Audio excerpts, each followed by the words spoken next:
பிரபல ரவுடி வரிச்சூர் செல்வத்தை சுட்டுப்பிடிக்க கோவை மாநகர காவல்துறை ஆணையர் உத்தரவு பிறப்பித்திருக்கிறார். கூடுதல் விவரங்களை செய்தியாளர் ஹரிதாஸ் வழங்க கேட்கலாம். ஹரிதாஸ், வணக்கம். தற்போது இந்த உத்தரவு குறித்த விவரங்களும் இந்த ரவுடி வரிச்சூர் செல்வத்தின் மீது இருக்கக்கூடிய குற்ற பின்னணி குறித்த விவரங்களையும் பதிவு பண்ணலாம். ஹரிதாஸ்.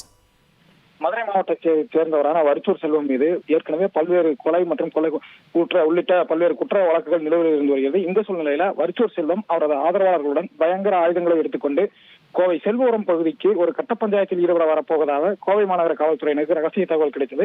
அதனைத் தொடர்ந்து நேற்று நள்ளிரவு முதல் கோவை மாநகரம் முழுவதும் பாதுகாப்பு சோதனையில் ஈடுபட்ட போலீசார் பல்வேறு இடங்களிலும் பல்வேறு முக்கிய குற்றவாளிகள் அவர்களுடன் தொடர்புடைய நபர்கள் என அனைவரிடம் விசாரணை மேற்கொண்டார். இருந்தபோதும் எந்தவித துப்பும் கிடைக்காததை அடுத்து வரிச்சூர் செல்வமும் தட்டுப்படவில்லை. இதனைத் தொடர்ந்து கோவை மாநகர காவல்துறை ஆணையர் சரவணசுந்தர் வரிச்சூர் செல்வம் மற்றும் அவரது ஆதரவாளர்கள் எங்கேயும் பார்வையில் ஈடுபடும் பட்சத்தில் அவர்களை உடனடியாக கைது செய்ய வேண்டும். அங்கு ஏதேனும் அசம்பாவித சம்பவங்கள் நிகழ்ந்தால் அவரை உடனடியாக சுட்டுப்பிடிக்கவும் ஒரு உத்தரவு பிறப்பித்துள்ளார். தற்பொழுது இந்த உத்தரவானது ஒரு பெரும் பரபரப்பை ஏற்படுத்தியுள்ளது. இதனைத் தொடர்ந்து கோவை மாநகரம் முழுவதும் போலீசார் பாதுகாப்பு சோதனையை அதிகப்படுத்தியுள்ளனர்.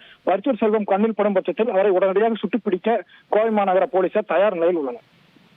விவரங்களுக்கு நன்றி ஹரிதாஸ்.